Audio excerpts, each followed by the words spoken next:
I'm Sophia A Jackson, and I'm the editor and founder of Afridiziak Theatre News. And today I am joined by... Hi, I'm Nadine. Hi, I'm Michael. And you are both starring in Legally Blonde, which is opening at the Regent's Park Open Air Theatre. So we'll start with some quick fire questions. And I don't know who wants to go first, but my first question is, what is your favourite theatre space? You went in straight away. You know what? Really enjoying so far the work that we've done here. Like being outside, I think is a whole different challenge, isn't it? Yeah. Vocally, how we project and present. Also just working and acting by what's the words, like when it gets dark and how like magical it is. I do really enjoy genuinely an outdoor space. Okay. Yeah, and even just talk, there's performance, but in rehearsal as well. Yeah. Walking to work every day, there's a lake, there are trees, there are ducks, there's swans, there are geese. Like, do you know what I mean? It's just very, it's wholesome, it's nice. It's like you feel quite connected to nature. It is lovely. So that's definitely, I'm going to say outdoor spaces so far have been getting a big tick for me. That was actually one of my later questions, which was how are you feeling about performing outside in the great outdoors and with British weather? Yeah. It's just all part of it. It's the excitement. I think a lot of people that come to watch theatre and outdoor space, they know. And, you know, it all just adds to the magic of the pieces in the theatre. No performance is the same. It's actually beautiful to be that connected and within nature. So, because nature's unpredictable, and like you might find that sunset sets at this part of the show at that time, or it sets at the other part of the show that's it will bring a whole different energy to every moment for us and for audience members who maybe they come more than once. I've done a lot of outdoor theatre, and I really, as I said, I do genuinely enjoy it. There's something really magical and something really free about it. Even just to finding like acoustics and where your voice resonates, or like how the wind travels with your diction, and then like as an actor, it's really exciting. So genuinely very excited. Genuinely very excited. So is I've lost my train of thought. I know what. Yeah, sorry. What I was going to ask. So, are rehearsals outside as well? We're inside at the moment, but we have been connecting to the space. So we've gone in a few times to see where we are and what we're doing. Watch them build the set. Because of the way circles built, there's loads of, it's almost like campus. So we've got like rehearsal rooms, but then we've got like dressing rooms across the lane. So you've got to connect to it all. Box office over there, stage door over there. We've got to go literally through the nature. Exactly. And it's all on site, which is great. Yeah. Because you feel like from day one, you are at the Regent's Park. You are performing here in this season. Do you know what I mean? You immediately feel connected to the company. Yeah, and I suppose with people who are still nervous about COVID, this is the perfect setting because it's outside. So very, very valid point. We got lots of free flowing air. The ventilation couldn't be better. We have windows because they already exist. I'm going to go back to my quick fire question. So what's your proudest career moment to date? Oh, mine's easy. Okay. So last year I was the first female ever to play Sir Toby Belch professionally. I played him at the Globe, and it was a massive, massive achievement for me. I didn't think I would be able to do it. A lot of support, but I don't think I can see him done any other way now. And I still have him in my heart. I love him. People say you see him be like a middle-aged, white, rotund man and just drunks around, and actually he's a lot deeper than that. You know, he's living in a world of total grief and addiction, and his addiction isn't necessarily alcohol, it's like life. So it was really fun to really delve into that and give him a new spin. So that is my proudest moment so far. Wow, I love that. Mine is not as good, to be honest with you. I'm gonna say, can you beat that? Because because that's proud for me, but I'm sure there are people that are watching that were proud of you as well. Do you know what I mean? Like, personally proud of you, but like in that moment as well, there's pride for so many people watching that. So anyway, let me stop gushing for Michael. Is Michael. But I think so proud for me. It's between two. You know, I'm gonna give you two. So one was just I did Rent in Manchester a year ago, just around in summer. And it was my first professional job. And I remember just the first song is Rent, right? And it's like, Rent, all this. And at the end of it, just because it's such an intimate theatre, and you can really just see, like, you know, everyone, and you feel connected. And we finished the number, and, you know, there was applause, and we just all kind of took it in, and we just had that moment where we all felt connected, like, okay, we're going to do this show, right? We're going to do this show. And it was just, like, it was amazing. That was a really special moment. And the second time, really quickly, was my parents came to watch the Lion, Witch and the Wardrobe tour for the, in Manchester. And it was the first time they'd ever seen me in a professional show because they couldn't watch Rent. And yeah, that was kind of a moment for me. I'm not gonna lie, because they don't live in the UK anymore. So okay, yeah. We should also, I think, deep it a bit more that Michael's trained to be a doctor. Oh wow! Out of the woodwork. So, but it's true. I think we should be honest with like parents. Yeah, do you know what I mean? Like true. Black parents. The idea that your son is now going to drop his being a doctor to then become an actor, that must have been a whole challenge in itself. So for them to come and actually watch you and be proud, that's like that is huge. It's deep, but it is though. It's deep. I'm not trying to say it. It's just, you know, it's entwined with what we view success as, and I think that's beautiful. No, and that intrinsically was a big part of it as well, because it was like I just wanted to show them that, one, I'm happy, two, like, you know, I have a place here, and you know what I mean. So it was, it was nice. I love this guy. Honestly. So after they saw you in that, did it cement it for them, and did they understand? Oh, okay, this is why he gave up wanting to be a doctor. I think so. No, my dad was had a big smile on his face, and it was nice. Nice.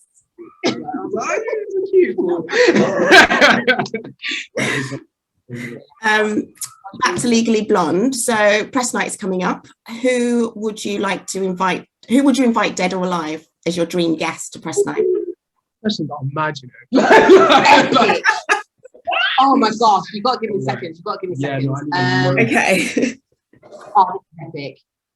I'm feeling like this is someone like Dorothy Dandridge or like Hattie McDaniel. Amazing. Just so they can, because I think like with our casting, how diverse it is, and just for them to understand and see actually how they have paved the way and changed things for us, and how like I would love that. Yeah. And then also, and this is another cool one, but my mum passed away 14 years ago, and she never got to see me perform professionally. She passed away just as I was in my sort of mid-training standards. So I think it'd be really nice to just bring her back and be like, Mama, this is what you did all them days going to singing and dance lessons, here we go. So yeah, those two I think. I'm all about my women as well. I love the support of women, so I would do that. I love that. Yeah. Thank you. Oh God, I can't. I mean, I'm gonna take a leaf from that as well, and I'm gonna say Sydney Poitier. Come on! You know, like this is someone that, like, as you say, paved the way. Yeah. For him to potentially see like the work, what he's done, and what it's led on to, what's possible because he, you know, he tries. So yeah, Sydney Poitier. My mum already she always has dibs on tickets, so that's not even use as an example, because it's almost like a waste, really. Everyone's mum, come on. My granddad's who also passed away recently, but he was a performer as well. But he never got the chance to follow that ambition because, well, to be honest, he was too busy fighting for civil rights in Ghana. Come on. So, you know, that we wasn't afforded that luxury of you know, the arts in that time, and I think sometimes we've got to really like respect how beautiful that we can do this, you know. Because he was just fighting his life. So it's real, but that's the, do you know what I mean? Like we now have this privilege because, and it's loaded. It's not as like we do walk in to rehearsals every day and look around and we're like, this is the sort of armor that we get to wear because of Absolutely. And you can't ignore it. Do you know what I mean? Yeah. So I think that's all beautiful. Thank you. So were your answers. So thank you for that. Favorite playwright of all time. This is my last quick fire question. I'm gonna have to say Shakespeare. It's a late love. Really? Yeah, I did. I think I've got this whole thing about I think it's taught wrong in schools. Yeah. I think the way that we've been to like told to view it, and how the language has been told to handle and taught to handle, and the fact that I just don't think it should ever be read. It should always be performed.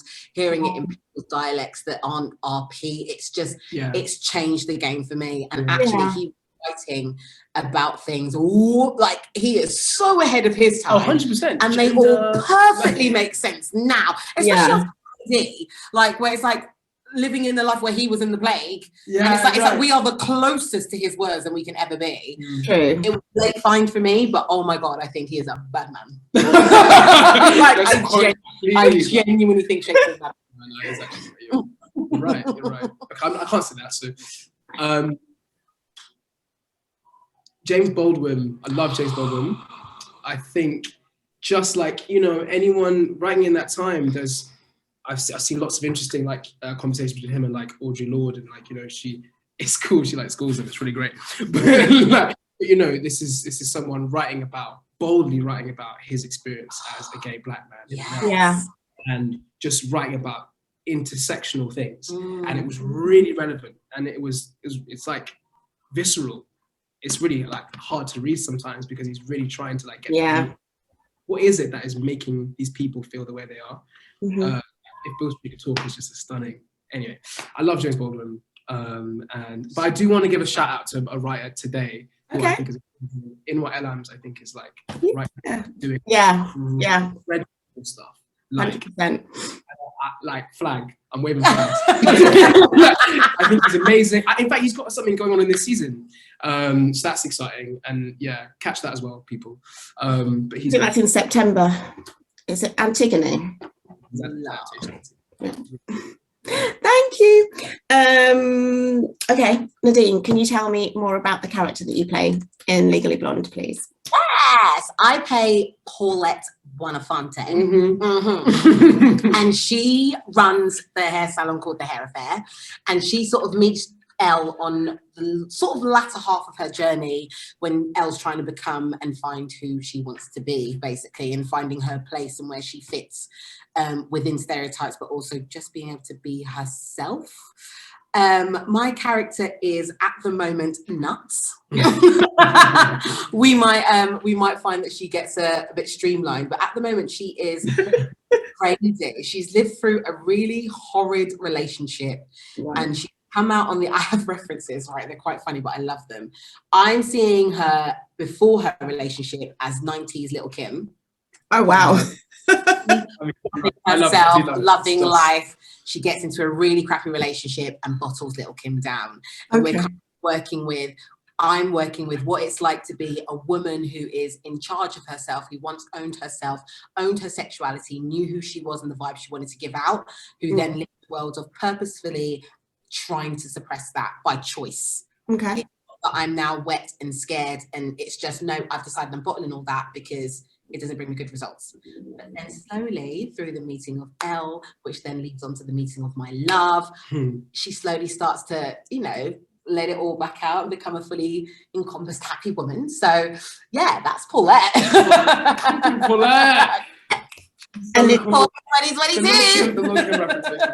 So excited. Love it. No one would have thought of that. I was like, amazing. It came to me when I was falling asleep. I was like, that's who Paulette is. Like, full on like purple triangle bras and just living her best life. And, you know, we meet a man that ruins it, but we get back. We get it back. Yeah.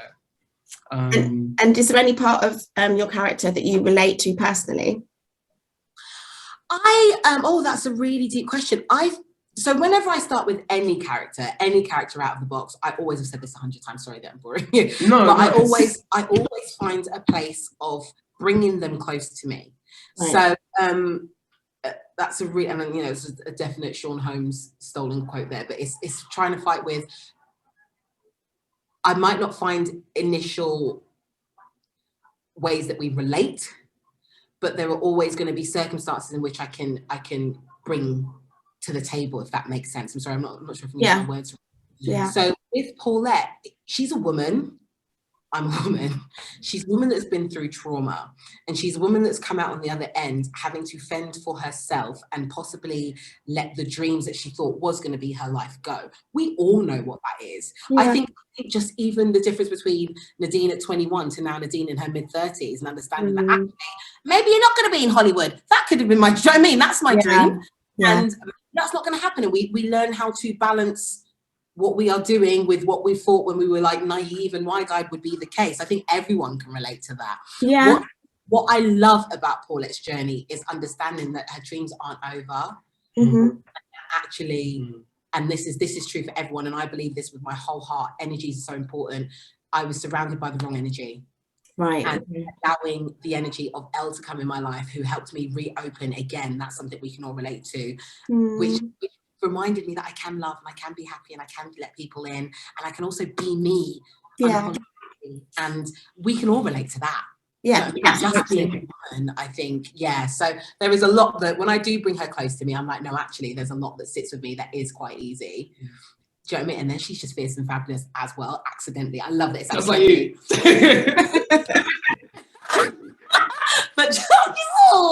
but yeah, so I do relate to her, but it took work. I had to really get her off the page before I saw it. Okay, that's fair enough. I just wanted to say, like, your nail varnish, by the way. It's really nice. I really should put my cuticles on that camera, but thank you, I appreciate it. All right, Michael, what about you? Tell us about your character. God, so much beautiful nuance in Paula. It's Emmett. So the first thing to say is I love that Emmett is playing this role of love interest to Elle. You know what I mean? It's a great reversal of a usual trope, and I see him as like pre-Elle, post-Elle, and that's like how I try and frame my mind on him.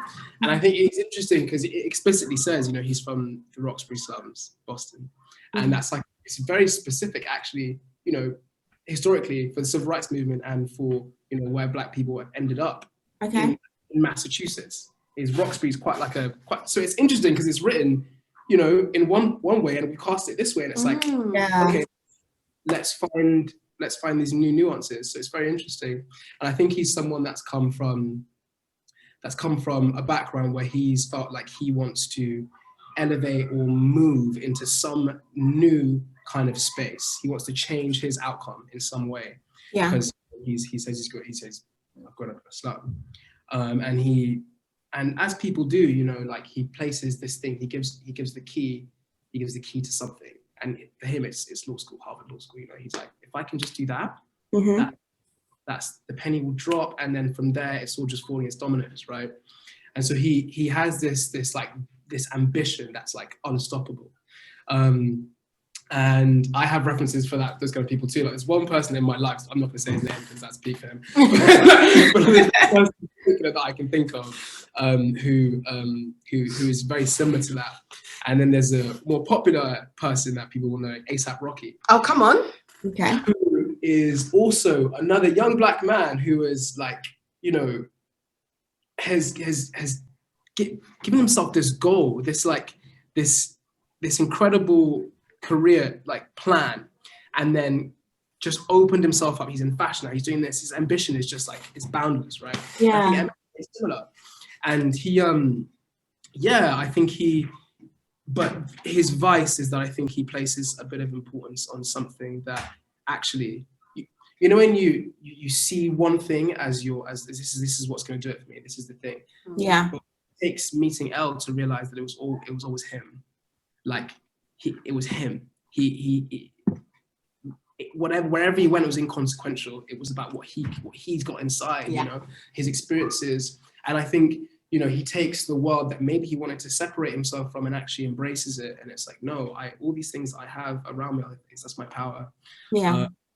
And he has to meet someone like Elle, who is so unapologetically themselves, to recognize that. She has that effect on everyone. She just like, you know what I mean? She's just spinning like into all these people and just letting them see that they can be who they are. Exactly. Exactly. Amazing. Exactly. Yeah. And just recognizing the power in who you are. Yeah. You know, like you can be who you are and succeed. You know, not only just be happy. You don't have to change, you don't have to assimilate, yeah. you don't have to code switch. Yeah. And these are all things that obviously we, just as people of colour every day, we I mean, like, we so get it. Yeah, 100%. So 100%. it's beautiful. But he's definitely someone that I think has changed a lot through the show by Elle. And is there any part of the character that you can relate to personally as well? Definitely. I think I spent a lot of my life doing something similar. Going like, yeah, I'll do medicine and that'll make me happy. You know what I mean? Like, I'll do that, and that's the thing. It's fine, because at the end of the day, my parents will be happy. I'll get that. Yeah. And then you realize that you're putting the things that are about you aside. The things that actually make me happy, and that I'm afraid of. Frankly, you can be afraid of. You're scared of those things, and you're like, I've got to put that to the forefront because you value it so much, I think. And then to put that value that you have for it to the test. Can I do this? I value it so much to do this. I think I definitely relate to him on that level. And yeah, I mean, he's just like you said, he's a black man growing up in a situation where he might feel out of place. Yeah. I've definitely had that in my life across many different situations. But in a similar way, like, he doesn't betray who he is, and I try to achieve that as well in my own life. So, yeah. Thank you. So Legally Blonde is a classic. It's film and it's also been on stage before. But in your words, what's it about? Because it's probably new to quite a few people. It is about being yourself and finding the truth. We live in a world that is like, it's throwing stereotypes around. Yeah. It's judging people on what they look like and where they come from, instead of looking at their hearts and understanding that they all belong. But the good conquers the evil in the end. Like, it just does, yeah. And it's such I just look at it from like a mum's perspective, and like my little one, I'm just like, you can be who you are in any setting at any time, and you can achieve. And I think actually early you find that, because I look at myself at the age I am now, and it took me so long to be able to, and even now I still have to pretend sometimes, but to be able to walk into a space and walk into a room and truly be who I am, it's not easy. It's not easy. Yeah. And that's what Elle teaches us. Like, and she doesn't do it in a preachy way. It's just who she is. Like, she can't help it. But finding someone that real and raw, it changes all these people around her. I didn't say it very concisely, so you can say it. What is Legally Blonde about? No, because it's prejudice. It's like, it's judgments, initials. Like, it's incredibly not judging it by its cover, but also it's more than that, because we talked about it a lot in the initial phases. It's like, not only are you like more than what people sometimes perceive you, there's things that people perceive you as, also there's things that you have strength in, like power. Your cover is also part of your power. The inside, the book, the middle, the end, the cover, the blurb, everything you can use, to. It's all what makes the juicy story. Do you know what I'm saying? So I think it's just about being unapologetically who you are, and recognize that every element of who you are has power, for good. Because it's a good and evil story, isn't it? Really, let's be honest. So. Thank you. And my final question is, why should we come and see the show? For all the above. All the above. What I will say is this new look, this new take, the casting, people playing roles that they have never seen themselves in before, let alone audiences seeing them in. Understanding how it's still a story that we all relate to. Haven't had to change anything textually to make it work, apart from trying to bring it more to 2022. But in terms of, the roles being played by who, it's a story that everyone can identify with. If the only people that shouldn't come to watch is if you don't like fun, if you don't like theatre, and if fun, talent, and great music, maybe you should stay at home. Everyone come. We have such a good time, and we cannot wait. Theatre is more important now than it has ever been. We were unfortunately told throughout the whole of Pani D that we weren't important. And I think to celebrate that need for art now more than ever before, in the beautiful setting that is in the middle of Regent's Park. Come on, I don't have to sell it too hard. I also just want to say that, like, from every moment in rehearsals, in the process of auditioning, everything, like every single member of like this team, cast, crew, everyone included, it's just like there's a really incredible energy right now. And I think, you know, come and witness that, because just come and see the vibe, come and feel the vibe. Do you know what I'm trying to say? Like, everything you said, but also just come and feel this energy. Yeah. Because there's a lot going on and it's really nice. Agreed. Yeah, I have to say that there's a lot of positive energy and chemistry between both of you. So I'm interested to see how that translates on stage. But yeah, you seem to really love each other. So that's really cute. I said, and this is going to sound really strange because I'm not, I think the words I used was, I'm not your mum. But I said to him on the first day when he was doing the read through and stuff, I was like, it feels like your family. Yeah. And I said to, didn't I? I was like, I don't know how to word it, but there's an energy with Michael that immediately makes me feel super proud when I watch him, super protective.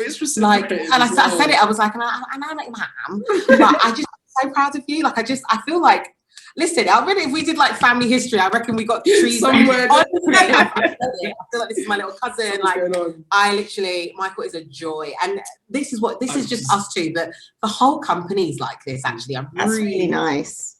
Really like this. Well, I shall look forward to seeing it, and I hope you've got time to finish your lunch as well. His delivery just came. That's what you saw. That's what you saw, collective. It's just like he's already. His mouth's like. Well, I'll let you enjoy, and thank you both for your time and your energy. That was a really nice interview. Thank you. Oh, thank you. It's so lovely to meet you. I can't wait to watch it. Yes. Me too. Take care. Have a good day. Take care. Bye-bye. Bye.